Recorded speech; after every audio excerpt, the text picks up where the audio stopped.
এই নির্বাচনী জনসভার সঞ্চালক ওয়ার্ড কোঅর্ডিনেটর বাবাই ঘোষ মহোদয় সহ সভা মঞ্চে আমরা পেয়েছি রাজ্য তৃণমূল কংগ্রেসের সভাপতি এবং রাজ্যসভার সাংসদ সম্মানীয় সুব্রত বক্সী মহোদয়। আমি তাকে আমার শ্রদ্ধা জ্ঞাপন করছি। আমার পূর্ববর্তী বক্তা দলের মহাসচিব সম্মানীয় পার্থ চট্টোপাধ্যায় রয়েছেন, আমি তাকেও আমার শ্রদ্ধা জানাচ্ছি।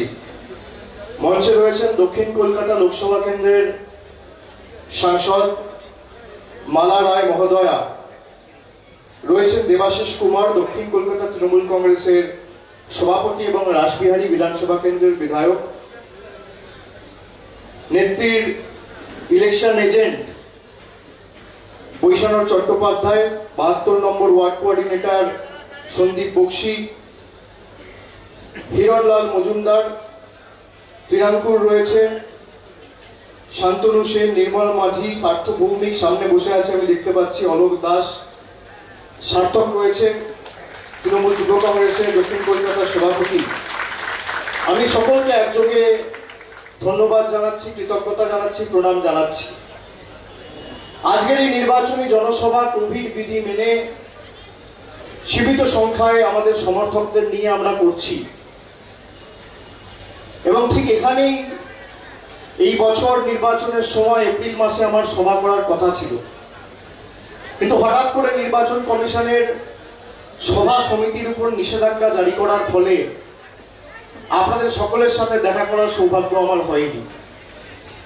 আজকে ঈশ্বরচন্দ্র বিদ্যাসাগরের জন্মবার্ষিকীতে এই পবিত্র দিনে আপনাদের সকলের সম্মুখীন আসতে পেরে নিজেকে ধন্য মনে করছি। আমি সকলকে ধন্যবাদ জানাই যারা এই কোভিড কালেও বাড়ি থেকে বেরিয়ে আমাদের সভাস্থলে এসছেন এবং কোভিড বিধি অবলম্বন করে সবাই অংশগ্রহণ করেছেন। আমি সকলকে ধন্যবাদ জানাচ্ছি।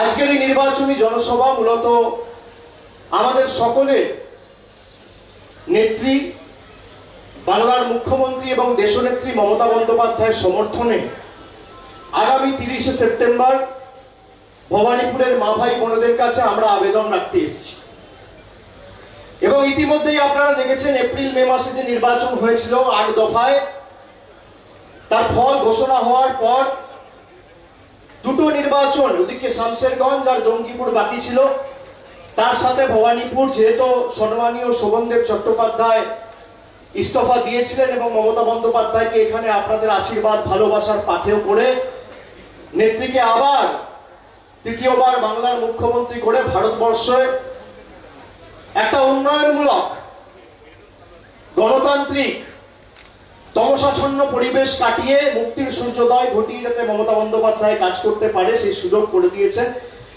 আমি মাননীয় শোভনদেব চট্টোপাধ্যায়কে ধন্যবাদ জানাই এবং আপনারা যারা শোভনদাকে ভোট দিয়ে জিতিয়েছিলেন এপ্রিল মাসে, আপনাদের অসংখ্য ধন্যবাদ। কিন্তু এই নির্বাচন শুধুমাত্র মমতা বন্দ্যোপাধ্যায়কে ভোট দিয়ে নির্বাচিত করার নির্বাচন নয়। আপনারা দেখেছেন ভারতবর্ষ এমন একটা পরিস্থিতিতে দাঁড়িয়ে আছে, এমন একটা সন্ধিক্ষণে আমরা দাঁড়িয়ে আছি যেখানে ভারতবর্ষে সব মিলিয়ে প্রায় 1700 রাজনৈতিক দল রয়েছে।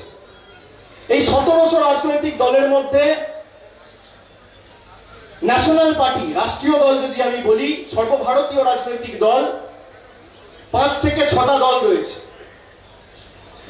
ভারতের জাতীয় কংগ্রেস যেমন একটা ভারতের সর্বভারতীয় রাজনৈতিক দল, ভারতীয় জনতা পার্টি বিজেপি সর্বভারতীয় দল, কমিউনিস্ট পার্টি একটা সর্বভারতীয় দল, বহুজন সমাজ পার্টি সর্বভারতীয় দল, শরদ পাওয়ারের ন্যাশনাল কংগ্রেস পার্টি সর্বভারতীয় দল, মমতা বন্দ্যোপাধ্যায়ের তৃণমূল কংগ্রেসের সর্বভারতীয় দল।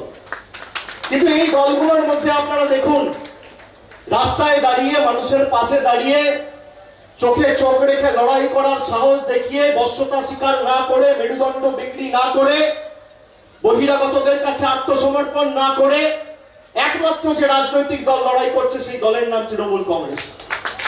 অস্বীকার করতে পারবেন না। এবং তৃণমূল কংগ্রেস শুধুমাত্র আজকে বাংলার মাটিতে সীমাবদ্ধ নয়, আমরা ত্রিপুরায় ইতিমধ্যেই কাজ শুরু করে দিয়েছি, আসামে আমাদের কাজ শুরু হয়েছে, আগামী দিনে তৃণমূল কংগ্রেস গোয়াও যাচ্ছে, তৈরি থাকুন। আমরা রাজনৈতিকভাবে লড়াই করতে প্রস্তুত। এবং আমি বলছি, প্রায় 3 মাস হলো দল আমাকে সর্বভারতীয় সাধারণ সম্পাদকের দায়িত্ব দিয়েছে। 3 মাসের মধ্যে এমন কোন রাজ্য বাকি নেই যেখান থেকে মানুষ এসে আমাদের সাথে কথা বলেনি, যেখানে লিখিতভাবে আমাদেরকে জানায়নি যে দাদা এই রাজ্যে এই প্রদেশে আপনারা তৃণমূল কংগ্রেস শুরু করুন। একমাত্র মমতা বন্দ্যোপাধ্যায় আর দিদি পারে নরেন্দ্র মোদীকে হারাতে। লক্ষ লক্ষ ইমেল, চিঠি, লিখিত পত্র আমাদের কাছে পাঠানো হয়েছে। আমরা সেই পত্র পেয়েছি এবং তৃণমূল কংগ্রেসের বিরুদ্ধে বিজেপি রাজনৈতিকভাবে মোকাবিলা না করতে পেরে উন্নয়ন নিয়ে এদের কোনো কথা নেই। ধর্মীয় ভাবাবেগকে কাজে লাগিয়ে আর অন্যান্য বিষয়বস্তু যার সাথে মানুষের উন্নয়নের কোন রকম কোন যোগসূত্র নেই তাদেরকে কাজে লাগিয়ে আর বহিরাগতদের দিয়ে বাংলা দখল করতে গিয়ে 2021 সালের মে মাসে মুখ থুবড়ে পড়েছে। এখন বহিরাগত নেতা পাঠাচ্ছেন, এখন বহিরাগত এজেন্সি পাঠাচ্ছে। বহিরাগতদের দিয়ে বাংলা দখল করতে পারেনি, এখন দিল্লি থেকে এজেন্সি পাঠিয়ে চমকান ধমকান। এখানে ক্যামেরা আছে, কম করে 50টা ক্যামেরা রয়েছে।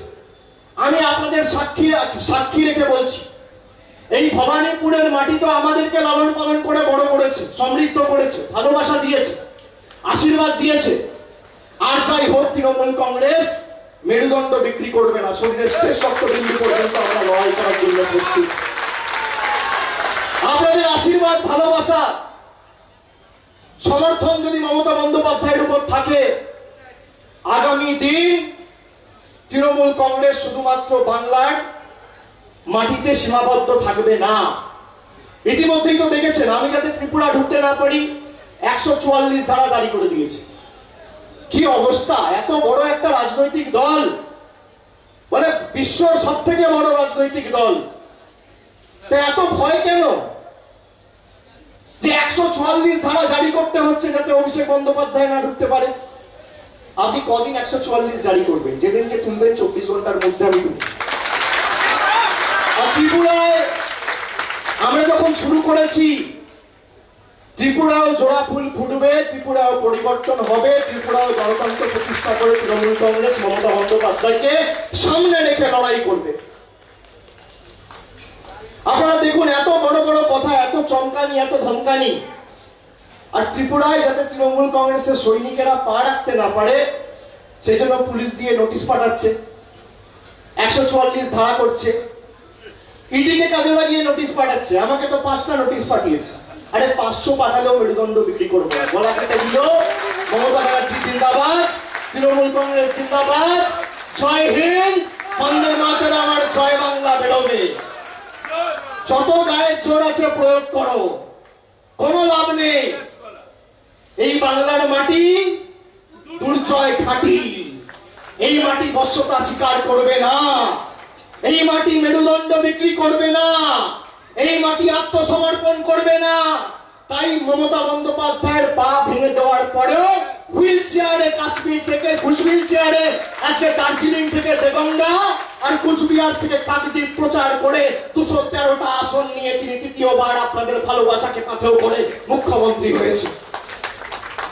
বাংলা তো প্রমাণ করে দিয়েছে, বাংলা বাংলার মেয়েকেই চায়। এবার ভবানীপুরের পালা, ভবানীপুরকে প্রমাণ করতে হবে ভবানীপুর নিজের মেয়েকেই চায়।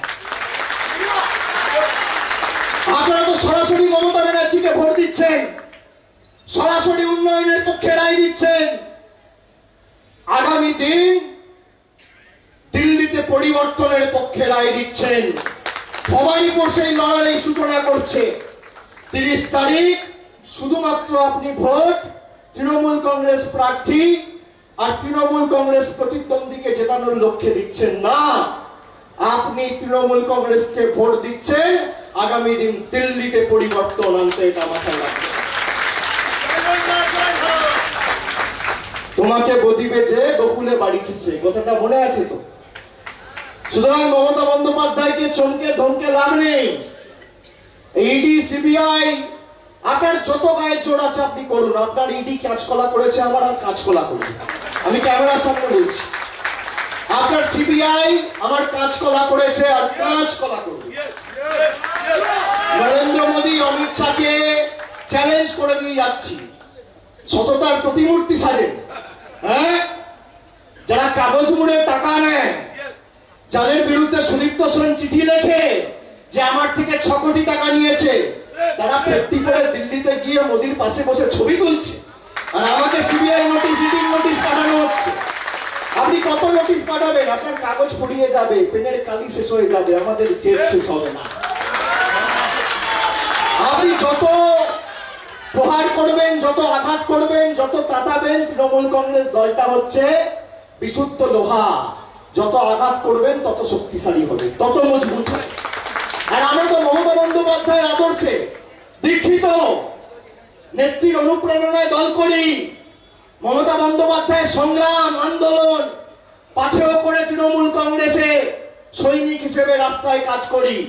থমকে চমকে তৃণমূল কংগ্রেসকে লাভ নেই। আপনি আসুন না, উন্নয়নকে সামনে রেখে লড়াই করুন। 7 বছর তো আপনি ক্ষমতায়, 2014 সালে আপনাকে মানুষ ভোট দিয়ে ক্ষমতায় এনেছিল একটু আশা আকাঙ্ক্ষা নিয়ে। আপনি বলেছিলেন এই করব তাই করব, বছরে 2 কোটি বেকারের চাকরি হবে, এই করব, শিল্প আনবো দেশে, কালো টাকা ধ্বংস করব। কি করেছে? কিচ্ছু করতে পেরেছে? নোটবন্দি করলো, আপনি আমি সবাই লাইনে দাঁড়ালাম ব্যাংকের বাইরে। কেন? যে আমরা যদি লাইনে দাঁড়ানোর ফলে দেশের কালো টাকা ধ্বংস হয়, তাহলে ভালো, আমরা লাইনে দাঁড়াবো, কষ্ট করতে প্রস্তুত। বুকে হাত দিয়ে নিজেকে জিজ্ঞেস করুন তো, আজকে দেশে কালো টাকা ধ্বংস হয়েছে? জিএসটি করে এই ছোট বড় ক্ষুদ্র মাঝারি ব্যবসায়ী তাদের ব্যবসা লাটে তুলে দিয়েছে। তুগলকি সিদ্ধান্ত, একের পর এক জনবিরোধী সিদ্ধান্ত দেশকে জর্জরিত করেছে। জিডিপি আজকে 20%-এর নিচে, -20%। এই হচ্ছে নরেন্দ্র মোদীর জনদরদী সরকারের উদাহরণ। আমি দায়িত্ব নিয়ে বলছি, যারা রাজনীতি করেন তারা উন্নয়নের পরিসংখ্যান নিয়ে আমার মঞ্চে লড়াই করতে আসুন। আমার মঞ্চে যদি আপত্তি থাকে, আমি আপনাদের মঞ্চে যাব। আপনি বলুন কোথায় লড়াই করবেন। একদিকে আপনি থাকবেন, একদিকে আমি থাকবো। আপনি আপনার রিপোর্ট কার্ড নিয়ে যাবেন, আর আমি মমতা বন্দ্যোপাধ্যায় রিপোর্ট কার্ড নিয়ে আসবো। আপনি মোদীজির রিপোর্ট কার্ড নিয়ে আসুন, আমি মমতা বন্দ্যোপাধ্যায় রিপোর্ট কার্ড নিয়ে যাব। একদিকে আপনি, একদিকে আমি। তথ্য পরিসংখ্যানের ভিত্তিতে লড়াই হোক। 10-0 গোল দিয়ে মাঠের বাইরে না করতে পারলে আমার নাম অভিষেক বন্দ্যোপাধ্যায় নয়। বলুন কোথায় লড়বেন? রাজি আছেন? বাংলার কৃষ্টি জানেন না, সংস্কৃতি জানেন না? কালকে দিল্লি থেকে একজন নেতা এসে বীরেন্দ্র কৃষ্ণ ভদ্রর নামে কি বলছে? বলছে বীর কিশোর ভদ্র। আপনি দেখেছেন কি অবস্থা? রবীন্দ্রনাথ ঠাকুরের জন্মস্থান জোড়াসাঁকো জায়গায় বলছে শান্তিনিকেতন। রামকৃষ্ণ পরমহংসদেবকে বলছে রামকৃষ্ণ ঠাকুর। সহজপাঠকে লিখেছে বলছে ঈশ্বরচন্দ্র বিদ্যাসাগর। আর এই ঈশ্বরচন্দ্র বিদ্যাসাগর বাংলার অন্যতম পথ প্রদর্শক, আমাদের কাছে দার্শনিক, সমাজ সংস্কারক। তার মূর্তি ভেঙেছিল 2019 সালের 14ই মে। মনে আছে? মনে আছে? আজকে পিড়িত দেখাতে এসছে। এই ঈশ্বরচন্দ্র বিদ্যাসাগর যদি না থাকতো, দিল্লির নেতাদের স্মরণ করিয়ে দিই, আপনার নিজের নাম, বাবার নাম, মায়ের নাম সইটাও লিখতে পারতেন না। আঙ্গুল ছাপের মধ্যে দিয়ে নিজেকে সীমাবদ্ধ রাখতে হতো। আপনি সেই বাংলার মাটিকে গায়ের জোড়ায় দখল করতে এসেছিলেন। বাংলার মানুষ জবাব দিয়ে দিয়েছে। আর তারপর এদের নেতাদের বক্তব্য কি? মেরে পুঁতে দেবো, আগুন লাগিয়ে দেবো। গরুর দুধ থেকে মধ্যেখানে সোনা বার করছিল। এখন তো তারই গল্প শেষ। সোনার বাংলা, মনে আছে? সোনার বাংলা, গরুর দুধ থেকে সোনা বার করবে। যে গরুর দুধ থেকে সোনা বার করবো বলেছিল, তার খেলা শেষ হয়ে গেছে। গল্প শেষ, টাটা বাই বাই। এখন নতুন একজনকে এনেছে নাটক করার জন্য। ভালো, এ তো ভারতীয় জনতা পার্টি নয়, বিজেপি তো ভারতীয় যাত্রা পার্টি। যাত্রা করে আর সব জঞ্জালদের ঢুকিয়েছে। যত জঞ্জাল ঢুকেছে তত তৃণমূল কংগ্রেসের মঙ্গল হয়েছে। আমি বলবো আমাদের কাটছাটগুলোকে নিয়ে আপনারা সমৃদ্ধ। ভালো ভালো দরকার। আজকে দেখুন, এত এদের গাত্রদাহ। কালীঘাটে টালির ছাদের তলায় থাকে হাওয়াই চপ্পল পরা এক মহিলা। ভারতবর্ষ থেকে একমাত্র ডাক পেয়েছিল বিশ্ব শান্তি সম্মেলনে, তাকে যেতে দেয়নি। কেন? মোদিজির থেকে বেশি জনপ্রিয় হয়ে যাচ্ছে তাই। আমি মোদিজিকে স্মরণ করিয়ে দিই, যে ভুল কংগ্রেস করেছে আপনি একই ভুল করছেন। আপনাকে আমেরিকায় যাওয়া আটকে ছিল, মনে আছে? তারপর কংগ্রেসের কি পরিণতি হয়েছিল? 2024-এ আপনিও মমতা বন্দ্যোপাধ্যায়কে আটকাচ্ছেন, আপনার একটা পরিণতি। আপনি লিখে রাখুন। আর তৃণমূল কংগ্রেস যে রাজ্যে বিজেপি ক্ষমতায় রয়েছে, চোখ দেখাচ্ছে, শাসাচ্ছে, ভয় দেখাচ্ছে। আপনি দেখেছেন গতকাল ত্রিপুরায় বিপ্লব দেবের বক্তব্য, বলছে কোর্ট কি বললো কি না বললো আমার যায় আসে না, এখানকার মাই বাপ আমি। আপনি দেখুন কি ঔদ্ধত্য, কি অহংকার, কি অবস্থা। বলছে কোর্ট যদি বলে অ্যারেস্ট করতে, পুলিশ মন্ত্রী তো আমি পুলিশকে বলবো অ্যারেস্ট করবে না, আর পুলিশ যদি দেখতে পায় বলবে একে চিনি না। এই হচ্ছে ভারতের একটা প্রদেশের বিজেপি শাসিত রাজ্যের মুখ্যমন্ত্রীর কথা।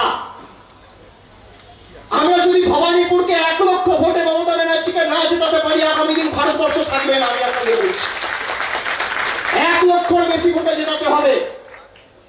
কোভিড কালে একটু কষ্ট হলেও 10-15 মিনিট 20 মিনিটের ব্যাপার। মাথা উঁচু করে নিজের পোলিং স্টেশনে যাবেন, আপনি ভোট দেবেন। আগামী 5 বছর মমতা বন্দ্যোপাধ্যায় মাথা নিচু করে আপনাদের জন্য যেভাবে কাজ করে এসছে আগামী দিনে করবে। এবং শুধু তাই নয়, এই ভোটে বলে না এক ঢিলে দু পাখি, আপনি এক ঢিলে দু পাখি মারছেন। আমি আপনাদের আশ্বস্ত করে যাচ্ছি, ভবানীপুর আগামী দিন ভারতবর্ষের লড়াইয়ের সূচনা করছে। আমি বলেছি B for Bharat, B for Bhabanipur. আর আগামী দিন ভবানীপুর যেন ভবানীপুরই থাকে, তার জন্য আমাদের এই লড়াই। ভবানীপুরকে ভাটপাড়া হতে দেবো না। আজকে বলুন তো, মমতা বন্দ্যোপাধ্যায় যদি না থাকতো, এই যে আপনারা রাস্তায় বেরোচ্ছেন, মায়েরা জানলা দিয়ে দেখছে, ছাদ দিয়ে দেখছে, বারান্দা দিয়ে দেখছে, বেরোতে পারতেন? দেখুন উত্তরপ্রদেশের কি অবস্থা। তালিবানি কায়দায় শাসন করছে, মানুষের বাক স্বাধীনতা নেই, কেউ কোথায় কিছু বলতে পারছে না, কথা বলার স্বাধীনতা নেই, কে কি পড়বে, কোথায় হাঁটবে, কোথায় চলবে, যোগী আদিত্যনাথ ঠিক করে দিচ্ছে। আর কি বলছে? বলছে বাংলায় উন্নয়ন হয়নি। আরে বাংলায় উন্নয়ন হয়নি তো মা ফ্লাইওভারের ছবি চুরি করে নিয়ে যেতে হচ্ছে কেন? মধ্যপ্রদেশে ফ্লাইওভার হয়নি, উত্তরপ্রদেশে ফ্লাইওভার হয়নি, গুজরাটে রাস্তা হয়নি, কি আসামে রাস্তা হয়নি? বাংলার ফ্লাইওভারে মমতা বন্দ্যোপাধ্যায় তৈরি করা প্রকল্পের ছবি চুরি করে নিয়ে যেতে হচ্ছে কেন? যোগী বাবু, উন্নয়ন, আপনি উন্নয়নটাকে বলে দেখে যান। আপনার গঙ্গা থেকে তো ডেড বডি ভাসিয়ে দিচ্ছেন উত্তরপ্রদেশ থেকে কোভিড কালে, আর এখানে নিয়ে এসে আমরা শেষ যাত্রা সম্পূর্ণ করছি সরকারের সাথে। আর আপনি উন্নয়নের কথা বলছেন। আপনি বলুন তো, যারা বলেছিল এই করবো তাই করবো, 15 লক্ষ টাকা দেবো, কেউ পেয়েছে? আজকে দুয়ারে সরকার করে মমতা বন্দ্যোপাধ্যায় পরিষেবা আপনাদের বাড়িতে পৌঁছে দিয়েছে। আপনারা অস্বীকার করতে পারবেন না, ভারতবর্ষের মধ্যে একমাত্র রাজ্য। স্টুডেন্ট ক্রেডিট কার্ড বলেছিল আমার সরকার ক্ষমতায় আসার পর আমি বাস্তবায়িত করে দেখাবো। সেই স্টুডেন্ট ক্রেডিট কার্ড ইতিমধ্যে প্রকল্প চালু হয়ে গেছে। পাঞ্জাব ন্যাশনাল ব্যাংকের সাথে কথা হয়ে গেছে, আরো রাষ্ট্রায়ত্ত ব্যাংকের সাথে কথা হচ্ছে। দুয়ারে রাশন পাইলট প্রজেক্ট চালু হয়ে গেছে। আগামী কয়েক মাসের মধ্যে বাংলার 10 কোটি মানুষের বাড়িতে বাড়িতে খাবার পৌঁছে যাবে, কাউকে লাইনে ব্যাগ নিয়ে দাঁড়াতে হবে। কৃষক বন্ধু, প্রায় 70 লক্ষ প্রান্তিক ছোট কৃষককে বছরে 10,000 টাকার সাহায্য, আর্থিক সহায়তা মমতা ব্যানার্জি সরকার করেছে, মোদীজি কাঁচকলা দিয়েছে। আপনি অস্বীকার করতে পারবেন? এরা যে বলেছিল এই করবো তাই করবো, এই দেবো তাই দেবো, বাঙ্গাল মে ইয়ে হোগা ও হোগা, দেখুন 2 তারিখ ফল বেরিয়েছে। কাউকে আপনি দেখতে পেয়েছেন রাস্তায়? বলুন তো, এই আমফানের সময়, যশের সময়, করোনা কালে নিজের জীবন বিপন্ন করে কেউ এসছে? কোন বিজেপির নেতা কর্মী বলুন, কাউকে দেখতে পেয়েছেন?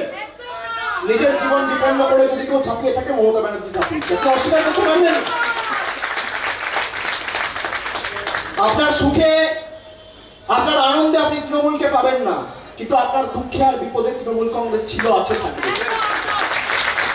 আপনি তো অস্বীকার করতে পারবেন না।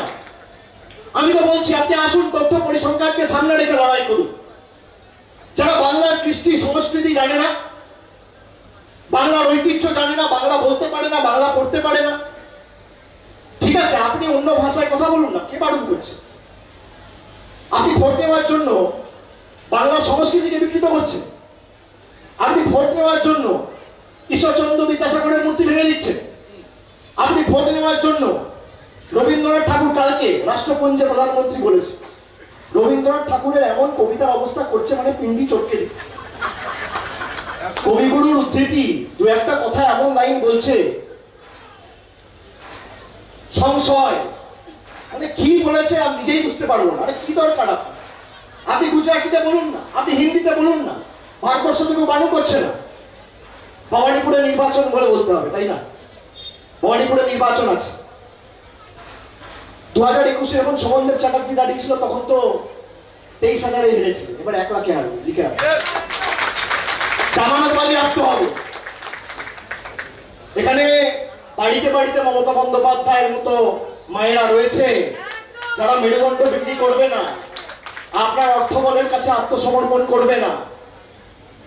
আপনি দেখুন, আমরা যদি ঐক্যবদ্ধ হয়ে না লড়ি, মায়েরা, দিদিরা, ভাইয়েরা, আমি সকলকে বড়সড় অনুরোধ করব, এটা শুধু নির্বাচন নয়, এটা ভারতীয় জনতা পার্টি বনাম তৃণমূল নয়, এটা ভারতবর্ষ বনাম ভারতীয় জনতা পার্টির লড়াই। এতে যদি আপনারা ঐক্যবদ্ধ হয়ে কাঁধে কাঁধ মিলিয়ে না লড়েন, ভারতবর্ষ আগামী দিন থাকবে না, আমি আপনাকে বলছি। আপনি দেখুন বিচার ব্যবস্থা, বিজেপির রাজ্যের মুখ্যমন্ত্রী বিচার ব্যবস্থা নিয়ে ঠাট্টা করছে, বলছে কন্টেম্প্ট অফ কোর্ট এলো কি গেল আমার যায় আসে না। আর সেখানে বিচার ব্যবস্থা কেন সুমতো কগনিজেন্স নেবে না? কিসের ভয়? আইনের ঊর্ধ্বে তো কেউ নয়, সে প্রধানমন্ত্রী হোক আর মুখ্যমন্ত্রী হোক বা আমি হই বা আপনি হোক।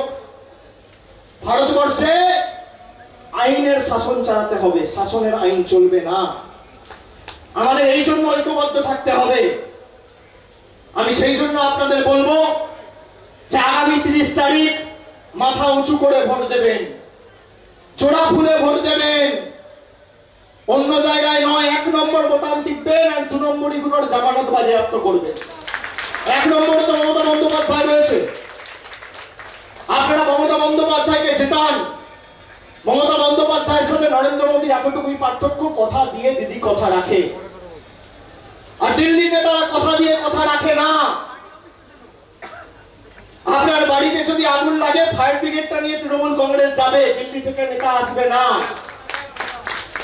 আপনার যদি কোন রকম অসুখ হয়, আপনাকে অ্যাম্বুলেন্স নিয়ে হাসপাতালে পৌঁছাবে তৃণমূল কংগ্রেস মমতা বন্দ্যোপাধ্যায়ের সমর্থক সৈনিকেরা, বিজেপির বহিরাগতরা আসবে না। আমি আপনাকে বলবো, নিজের কথা ভাবুন, এদের কথায় কান দেবেন না। এদেরকে বলুন যে তোমার মোদীজি কি করেছে, রিপোর্ট কার্ড নিয়ে এসো। এক হাতে রিপোর্ট কার্ড দাও, এক হাতে ভোট নাও। যদি দিতে পারে আমি রাজনীতি ছেড়ে দেবো, আমি কথা বলছি আপনাদের, আমি কথা দিচ্ছি আপনাদের। এরা বলুক যে 7 বছর কলকাতার জন্য এই করেছি তাই করেছি, কলকাতায় এই করেছি তাই করেছি, বা কলকাতায় এই পরিবর্তন আমরা ঘটিয়েছি। আপনারা নিজেরা বুকে হাত দিয়ে জিজ্ঞেস করুন তো 2010 সালে কলকাতার কি পরিণতি ছিল, আর আজকে কলকাতায় কি পরিবর্তন হয়েছে। নিকাশি ব্যবস্থার উন্নয়ন হয়নি, পরিকাঠামোগত উন্নয়ন হয়নি, রাস্তায় আলো জল ঘাট পরিবর্তন হয়নি। আজকে যে বিজেপি বলছে বাংলায় কোন রকম কোন উন্নয়ন হয়নি, সেই বিজেপি সরকারের স্বরাষ্ট্রমন্ত্রী অমিত শাহর অধীনে থাকা এনসিআরবি ডেটা কি বলছে? বলছে ভারতবর্ষের মধ্যে সব থেকে নিরাপদজনক শহর হচ্ছে কলকাতা। আপনি অস্বীকার করতে পারবেন? মহিলাদের জন্য সব থেকে সুরক্ষিত শহরের নাম কলকাতা। কলকাতা বিশ্ববিদ্যালয় ভারতবর্ষের মধ্যে 4র্থ স্থান অধিকার করেছে। আপনি অস্বীকার করতে পারবেন না, রাজ্যের মধ্যে অন্যতম, দেশের মধ্যে 4 নম্বরে রয়েছে। বাংলায় পরিবর্তন হয়নি। আরে বাংলা করে দেখিয়েছে, তোমরা করে দেখাতে পারো। আগামী দিন আমরা ত্রিপুরা, আসাম, গোয়াও করে দেখাবো। মমতা বন্দ্যোপাধ্যায়কে সামনে রেখে লড়াই হবে। এবং আমি আপনাদের কথা দিচ্ছি যে তৃণমূল কংগ্রেস আর যাই হোক, অন্য রাজনৈতিক দলের মতো বাড়িতে ঢুকে ভয় পেয়ে বসে থাকবে না। যত ক্ষমতা থাকে, আমি আবার আপনাদের বলছি, যত রাজনৈতিক দল আছে, সব রাজনৈতিক দল একদিকে, তৃণমূল কংগ্রেস আর মমতা বন্দ্যোপাধ্যায় একদিকে। মমতা বন্দ্যোপাধ্যায় যখন তৃণমূল কংগ্রেস তৈরি করেছিল তখন একটি কারণে, যে আর যাই হোক আমি কংগ্রেসে থাকবো না, সিপিএম এর সাথে কোন রকম ভাবে আপোষ করবো না। আর আজকে আমরা দাঁড়িয়ে বলছি যে যারা বাংলায় কৃষ্টি সংস্কৃতিকে অপমান করে বাংলাকে লাঞ্ছিত, বঞ্চিত, অবহেলিত, শোষিত করে রেখেছে, তাদের বিদায় ঘন্টা আমরা বাজাবই বাংলার মানুষের আশীর্বাদ নিয়ে। মহামতি গোখলে বলেছিল না, what Bengal things today, India things tomorrow. আজকে সেটা অক্ষরে অক্ষরে পূরণ হচ্ছে। আমি আপনাদের বলবো যে বাংলা ঈশ্বরচন্দ্র বিদ্যাসাগর, নেতাজি সুভাষচন্দ্র বসু, রামমোহন রায়, স্বামী বিবেকানন্দের মতো দার্শনিক মনীষীদের সারা বিশ্বের কাছে উপহার দিয়েছে, সেই বাংলা আগামী দিন মাথা নত না করে কাঁধে কাঁধ রেখে, চোখে চোখ রেখে লড়াই করবে, শরীরের শেষ রক্তবিন্দু পর্যন্ত লড়াই করবে এবং ভারতবর্ষকে পথ দেখাবে। আপনি বলুন, এই বাংলায় যদি ঈশ্বরচন্দ্র বিদ্যাসাগর না থাকতো তাহলে নামটাও লিখতে পারতেন না। নেতাজি সুভাষচন্দ্র বসু যদি না থাকতো, আজাদ হিন্দ ফৌজ তৈরি করে ব্রিটিশদের ভিত নড়িয়ে দেওয়ার মতো একজন নাগরিক ভারতবর্ষ পেত না। স্বামী বিবেকানন্দ যদি না থাকতো, বিশ্ব ধর্ম সম্মেলনে হিন্দু ধর্মের নাম উজ্জ্বল করার মতো ভারতবর্ষের নাগরিক, ভারতবর্ষের মানুষ খুঁজে পেত না। আর মমতা বন্দ্যোপাধ্যায় যদি না থাকতো, বিজেপির তালিবানি শাসনের কাছে আমার আপনাকে সবাইকে মাথা নত করে বেঁচে থাকতে হবে, অস্বীকার করতে পারবেন না। পথ দেখিয়েছে বাংলা, পথ দেখিয়েছে মমতা বন্দ্যোপাধ্যায়। আর আপনারা তো মুখ্যমন্ত্রীকে ভোট দিচ্ছেন, ভবানীপুর তো মুখ্যমন্ত্রীকে ভোট দিচ্ছে। সুতরাং এই নির্বাচন আমার আপনার সকলের অস্তিত্বের নির্বাচন, শুধু একটা ছোট্ট উপনির্বাচন নয়। 213 ছিলাম, এই নির্বাচনের ফল ঘোষণা হবে 3 তারিখ, 30 তারিখ ভোট, 3 তারিখ দেখবেন 3টে আসন বাড়বে, 216 হবে। তারপরে আরো 4টে উপনির্বাচন বাকি আছে, সেখানেও 4 গোল দেবো, সেখানেও 4 গোল দেবো। এবং আমি এখানে সুব্রত বক্সী, পার্থ চ্যাটার্জি আছে, আপনি বিশ্বাস করবেন না, আমি আগের সভাও বলেছি, এই সভাতেও বলছি, এখানে বাংলার আপামর জনসাধারণ যারা বহিরাগতদের বিরুদ্ধে, যারা বিজেপির চোখ রাঙানির বিরুদ্ধে বাংলার কৃষ্টির পক্ষে ভোট দিয়েছিল, তাদের আস্থা, ভালোবাসা, আশীর্বাদ আমাদের কাছে শিরোধার্য। কর্মীদের আবেগ, কর্মীদের ভালোবাসা আমাদের কাছে একমাত্র সব থেকে গুরুত্বপূর্ণ পাথেয়। সেই জন্য মমতা বন্দ্যোপাধ্যায় তৃণমূল কংগ্রেসের দরজাটা আটকে রেখেছে, যেদিনকে খুলবে ভারতীয় জনতা পার্টি 4 দিনে পশ্চিমবাংলা থেকে উঠে যাবে। আর যদি কেউ বলে উঠিয়ে দেখা কজন এমএলএ আছে, তাহলে ওপেন চ্যালেঞ্জ অ্যাকসেপ্ট করুক, আমরা দেখিয়ে দেবো। মমতা বন্দ্যোপাধ্যায়কে অনুরোধ করবো, মমতা বন্দ্যোপাধ্যায়কে বলবো, কর্মীদের কাছে যাবো, বলবো ভাই তৃণমূল কংগ্রেসের সাথে চ্যালেঞ্জ নিয়েছে, কত ধানে কত চাল দেখিয়ে দাও। কি আমরা চাই না, আমি বলছি আপনাকে, এই পচাগুলোকে নিতে চাই না। মমতা বন্দ্যোপাধ্যায় খুব স্পষ্ট করে বলেছে, সুব্রত বক্সীও বলেছে, এরা যত বিজেপিতে গেছে আমাদের মঙ্গল হয়েছে। ভাই দল পরিষ্কার করে দিয়ে গেছে, আমি এখন পরিষ্কার দলের নোংরা পাবো কেন? তাই তো। তাহলে আমি আপনাদের বলছি, সেই জন্য তৃণমূল কংগ্রেস এবার তৃতীয়বার জেতার পর আপনারা দেখেছেন যেভাবে অন্য রাজ্যে গিয়ে লড়াই করছে, বিজেপির গায়ে জ্বালা হয়ে গেছে। বিজেপি চাই তৃণমূল কংগ্রেসেরও বাংলার বাইরে না বেরো। আমি তো যাবো, আমি সব রাজ্যে যাব, আমি উত্তরপ্রদেশে যাব, আমি মধ্যপ্রদেশে যাব, আমি হরিয়ানায় যাব, আমি অন্য রাজ্যেও যাব। তুমি পারলে আটকেও তোমার রাজ্যে ঢুকবো, তোমার এলাকায় ঢুকবো, মমতা বন্দ্যোপাধ্যায়ের ছবি বুকে নিয়ে লড়বো, তোমার রাজ্যে পা দেবো, বাংলার মানুষের আশীর্বাদ নিয়ে লড়বো, আর তোমার চোখে চোখ রেখে লড়াই করে তোমার হাত থেকে রাজ্য আগামী দিনে ছিনিয়ে নিয়ে আসবে। রাজনীতি ছেড়ে দেবে। মমতা বন্দ্যোপাধ্যায় আমাদের মধ্যে এসে উপস্থিত হয়েছেন, আমি বক্তব্য দীর্ঘায়িত করবো না। আপনাদের সকলকে অনুরোধ করবো যে আপনারা সকলে ভালো থাকুন, সুস্থ থাকুন। অনেক অনেক ধন্যবাদ, নমস্কার, জয় হিন্দ, জয় হিন্দ, জয় বাংলা, জয়